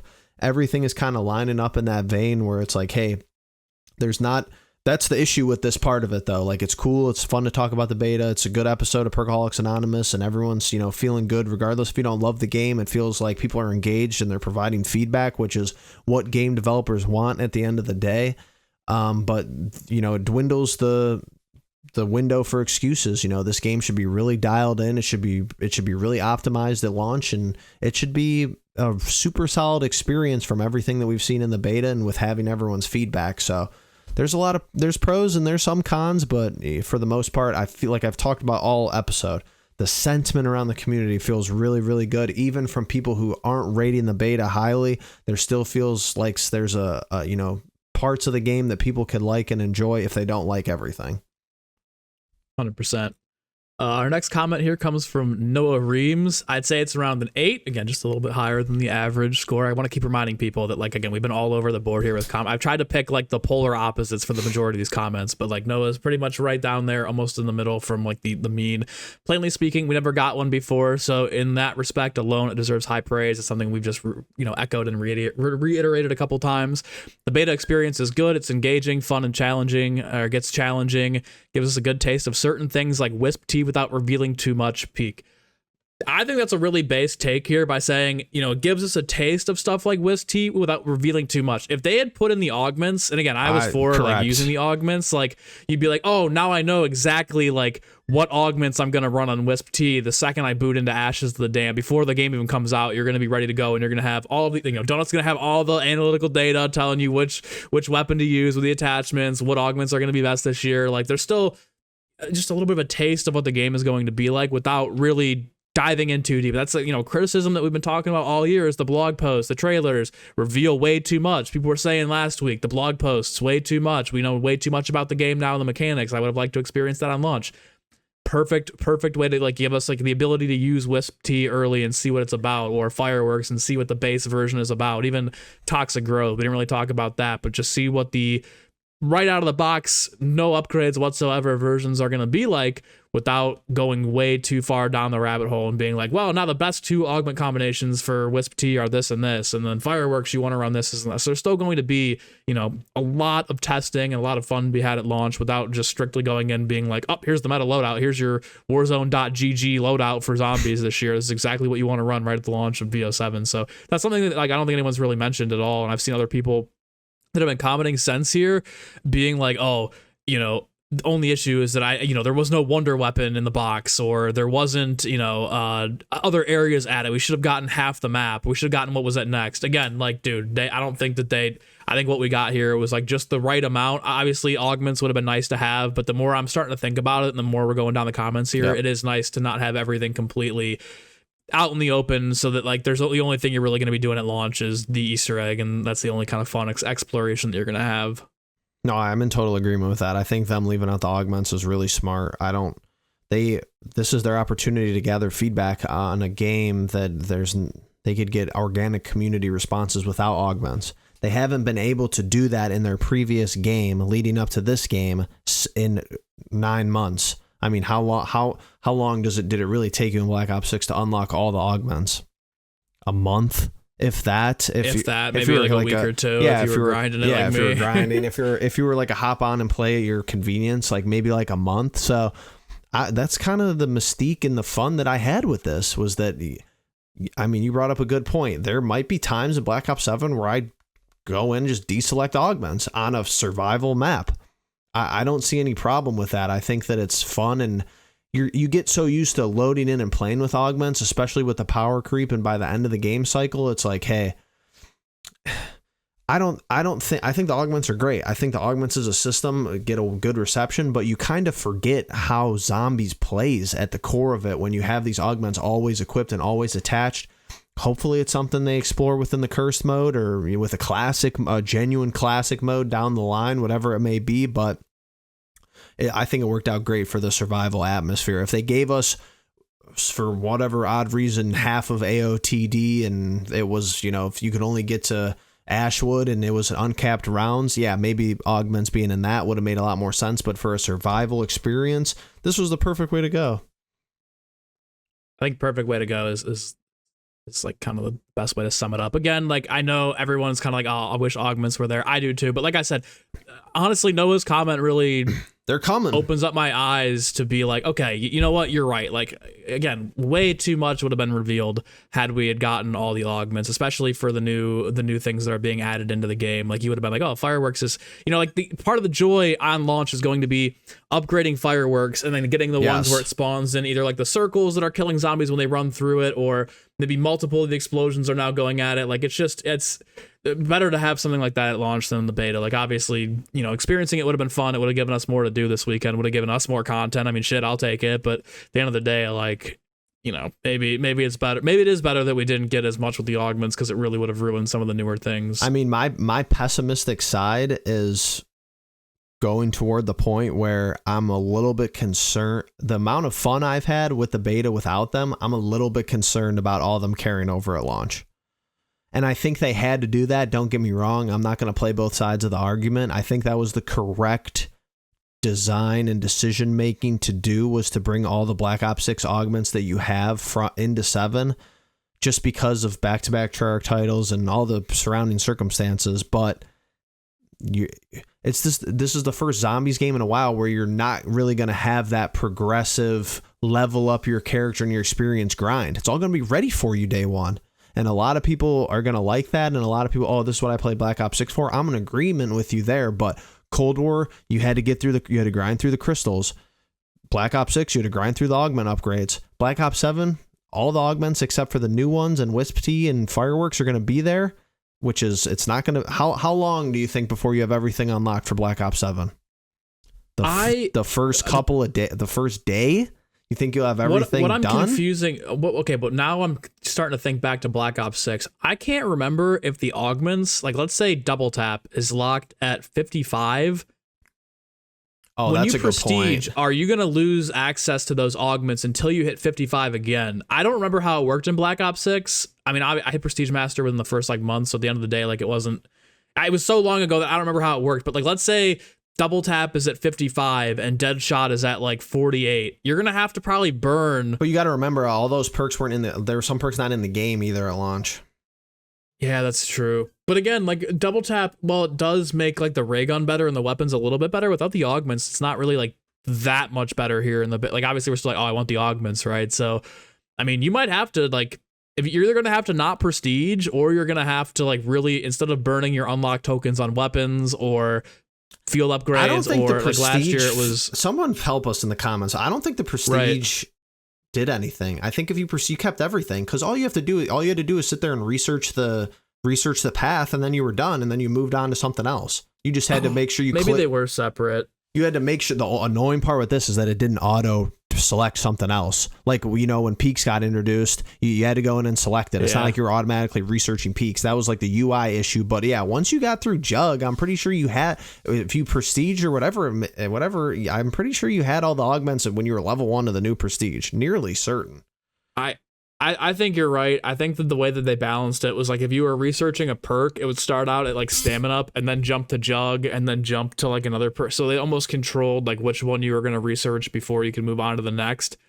Honestly, that might be feedback, and like I would consider, saying something, not to like a dev directly, but like tweeting out, or I think I would almost want them to add the perks. I don't think they're not in the level system right now, right? The only thing in the leveling system in the beta is the field upgrades, ammo mods, weapons.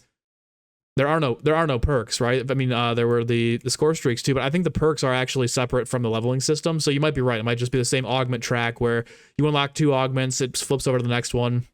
Those carry forward. If I were them, to make it a little bit harder, I would honestly throw the perks in there too and say like, you can still use the base version of the perks when you pick them up in the map. Obviously, like, we're not going to lock double tap. You can't buy it in Wonder Fizz, or you can't buy it on the map until you hit 55. But I think that would be an interesting way to balance out being way too OP right out of the gates or within the first 2 weeks. If you said double tap's going to be at level 55. So if you're going for Prestige Master, you better use an unlock token on double tap if you really want the weapons to be good, or if you're going for the camo grind, versus, all right, I played, Ashes of the Damned for 28 hours in the first 48 hours of the game coming out. Now I have all the augments and I'm good to go. I would honestly really consider that if I was Treyarch, even though it is going to make it really hard to grind and people are going to be like, I don't have the time to grind all this stuff.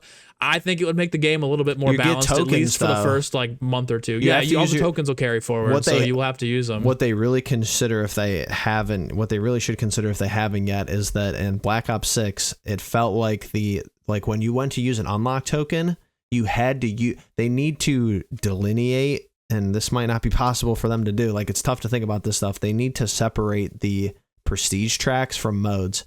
Because remember when you went, I'm pretty sure in Black Ops 6, when you went to use an unlock token, you could only use it for, like, if I used it for Mutant Inject, I couldn't get something in multiplayer. And I know that's how they want it to work, but it's like, okay, like, I used all my unlock tokens on zombies because my main mode, obviously. But if they made a separate track for, okay, I prestige from 1 to 2, I get an unlock token for multiplayer and zombies, but all the perks are in there. So if you want all the jug augments at prestige 1 level 1, you have to use your unlock token to get that, or you have to wait until you're level 27 and then they all unlock. Yes, I think that's something they should definitely consider, because that might be the best way to balance it. I think you're 100%. Again, like, everyone's complaint right now is like, we wish the augments were there. So I wonder if they're going to see that and then be like, oh, that means we should just keep it how it is. They're not going to listen to us. They're not going to listen to us. Obviously, they're going to listen to the majority of people complaining about no augments in the beta. But at the same time, I think people that are complaining about augments in the beta now need to take a step back and be like, we're going to be fucking busted at launch if, within the first 2 days of the map coming out, you have a major and 2 minor double tap augments, or a major and 2 minor dead shot or juggernaut. Yeah, like, you do have to go back and research every single thing, which might take some time, but I mean, you got to think about it. Is it researching all 8, or is it just researching the 2 new ones? I don't know. I don't actually remember from the blog post. I'm pretty sure you're going to have to research it, because it's an addition onto a track from a pre-existing thing. So Jug is going to have everything unlocked besides the new ones they introduced. So it might take a little bit longer than we're thinking, but I'm telling you, people who play, like, this game comes out on a Thursday, correct? You're going to have everything unlocked on Sunday, if I were to take a guess. Oh, 100%. If you're a content creator, if you're somebody, like, even people that that's are playing doing an Easter egg and editing videos and all. Like, it's not like you're playing 40 straight hours of this game. Right. The average grinder, right? Somebody I might have it all unlocked. Exactly. Yeah, dude, if you got 90% Friday, Saturday, and Sunday, if you got the whole weekend to just sit there, I know you're off Monday or whatever, but like, if you're like, regular work, you get off on Friday, you come home, you play Thursday night, you play a shit ton Thursday night, you come home Friday, and then Friday, Saturday, and Sunday, you do nothing but play zombies because you're just a hardcore fan like that. If you're running your double XP tokens from this year, which, by the way, guys, I think you really should, because those probably won't carry forward to Modern Warfare 4 because of I think it's like the system change or something like that. So and you're making sure that something's being researched if it has the same UI thing where, like, if you don't research something, nothing's happening. As long as you make sure you're doing those 2 things, you're going to be through it pretty quick. I think that needs to be thought about now, whether or not they should do that stuff. I know the majority of people will be like, no, I don't have time to play, Like, okay, maybe I understand it. I see both sides, but I'm just thinking from a progression standpoint, you are going to be jacked up, kitted out, and it's going to make the survival map a lot easier too. If you just, if you play Ashes of the Damned for the first 3 days, easier. Yep.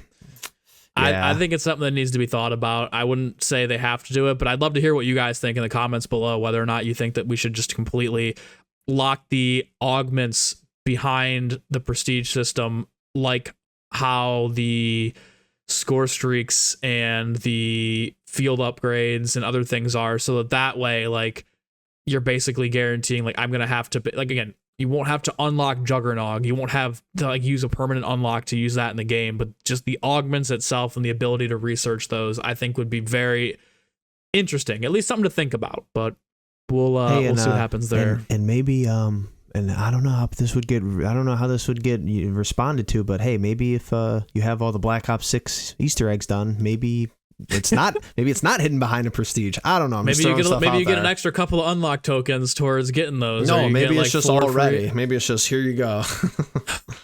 Jesus Christ. I mean, what incentivizes buying the other game, so. Oh, sorry. I forgot about that. Sorry. Paid. Hashtag ad.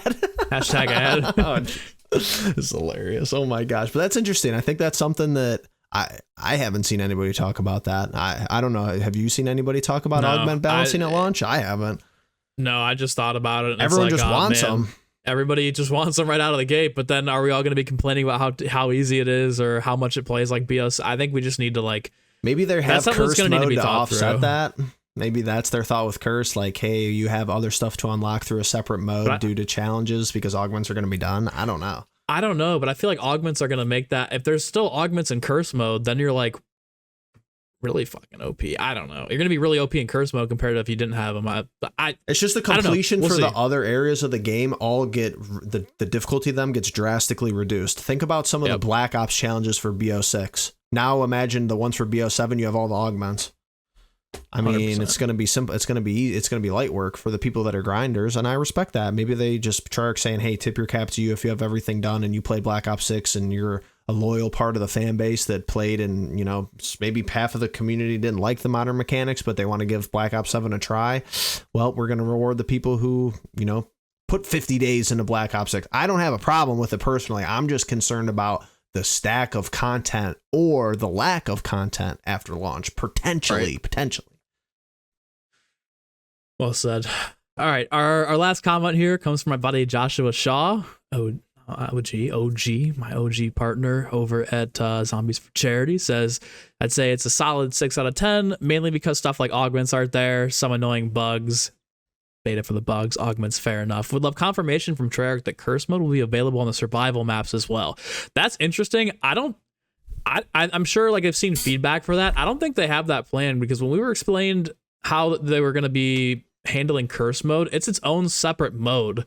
So I wonder if you click into the cursed UI and then it's just like Ashes of the Damned, right? And there's not like the ability to boot it. I mean, we'll see what happens there. Maybe it already is there. Maybe some clarification would be nice, like Josh says here, but yeah, I mean, that's going to be very interesting to see if they're just like, yeah, this is only for the big maps. If they do eventually, I mean, I'm sure it couldn't be too hard. Once you make once you make it work for one map on the survival maps, it should just be like copy paste. I'm not dev, but I would assume it'd be pretty easy to carry forward to the other survival maps coming. So we'll see what happens there. And then Doppelghast's returning is a massive L, even if they're only one per round.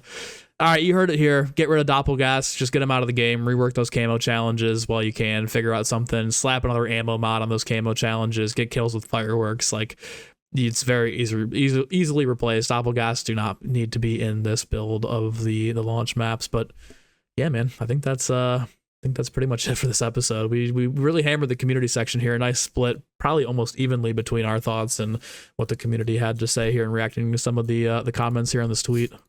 Yeah, perfect. I think we've been neglecting the community corner just because of the pure information dump that Treyarch has been giving us, which is something we obviously appreciate and we've commended them through and through. But it's always good to like I said, just my theme of this episode is I think the game is in a pretty good state right now as far as like the brand of Call of Duty, and it's trending in the right direction, and the community.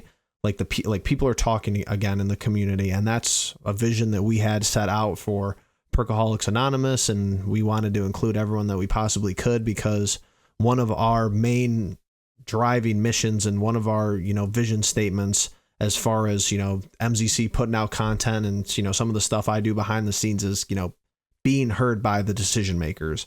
And I know that's not something MZC talks about a lot, but I think this podcast and this platform has given us an elevated platform for us to be able to say like, hey, we have fostered and we're trying to foster the ability for some of your guys' opinions and thoughts to be streamlined right to the correct ears and right to the correct eyes. And I mean, that's what we want to be able to provide to the community more than anything, regardless if you think that we're coming on here and just saying, oh, we're just saying it's good because we want to say it's good and we want to be in the good graces of the development team, or when we're negative and we're just, maybe people are saying we're complaining to complain. It's somewhere down the middle, guys. And it's really to try to make sure everyone's involved and everybody has their voices heard. And me and MZC like to come on here and yap at the end of the day. So that's just what it is. I think right down the middle is honestly a fair assessment. You know, there's going to be episodes like the last one with the blog post. We were extremely positive. Like, just in the moment, you're like, I'm a fan at the end of the day, man. I've been playing this game since 2008. Like, I'm a fan of the mode, regardless of we grew up on this what game. happens. Like, grew up on the game. So obviously, got a soft spot for it, right? But at the same time, like, you know, for every episode that we're very fair, go back and watch the original Perkaholics Anonymous from 3 months ago when Grief came out. We were hammering them over the head for like 3 straight episodes on like, no, these changes are bad, or yes, these changes are good, but then why would you change that? Like, there's a good give and take here. Obviously, when a new trailer comes out or we're reacting to new content, like, it's going to be more like, oh, we're just fanboying out. But like something like this obviously is a little bit different here, where we're giving our thoughts on the mode. Obviously, they're asking for more opinions and more feedback, so that's where we're not going to be as positive, and it's going to be more kind of balanced or negative even. But again, guys, we appreciate all the support on Perkaholics Anonymous. I mean, the tweet's doing really well here, so people are engaged with the idea. People want to be heard. People want to be seen. That's kind of the whole idea of this podcast, like Jeff said. For us, I mean, you guys can go back and watch Perkaholics Anonymous episode number 1. It's never been about, oh, we want to hit, you know, X amount of views or whatever. We want to do this or that. Like, obviously, it's a nice milestone to hit, you know, episodes doing better than the last one. Like, our last episode was the best episode that we had. Hopefully that continues again here today. But at the end of the day, like Jeff said, it's all about kind of bridging the gap between community, creator, and Treyarch. And I feel like, you know, for the most part, we do a pretty solid job of being right down in the middle in there. If you don't just watch one episode and you watch all the episodes in total. But again, guys, just a quick reminder, leave a comment down below for Mr. Dalek JD will be the guest on next week's episode. Definitely going to be one of the most fun episodes that we've had, especially coming off of his COD Next experience. I'm sure we'll ask him, probably not Hammer, because I'm sure he's sick of it, but about the whole getting kicked off situation. That'll be fun, little icebreaker to kind of get his thoughts, and hopefully at this point it's just funny for him getting memed all over social media. Also, the following week, like we mentioned earlier, we'll be doing like a live stream podcast where we just kind of hour and a half, 2 hours of a strictly community corner, where we get all your guys' feedback from not only this week of the beta, but last week with the blog post, and then COD Next and the trailers and everything. It's just going to be like kind of like a, what do you think about the situation? And we'll be kind of open and reading comments as they come in on that episode too. So we've got a lot planned for the future here. Before you know it, guys, Black Ops 7 will be here. It's about a month, 5 weeks away, which is going to go quick, man. Like, it feels like we just started this podcast and we're already 17 episodes in. We've been going for like 3 months. So the launch of BO7 is right around the corner, whether you think it is or not. So we're very excited over here and getting things revved up, and hopefully, you know, that we continue on throughout BO7 strong with the pod. Absolutely, guys. Appreciate you guys hanging around for the entirety of this one, making it 17 episodes strong. Before you get out of here, like button, make sure you have the bell notification turned on and you are subscribed so you don't miss anything from MZC in the future, and to make sure you don't miss a upcoming Perkaholics Anonymous podcast episode. But that's all for us here, guys. Make sure you're staying safe, staying hydrated, and we'll catch you guys in the next one. Peace.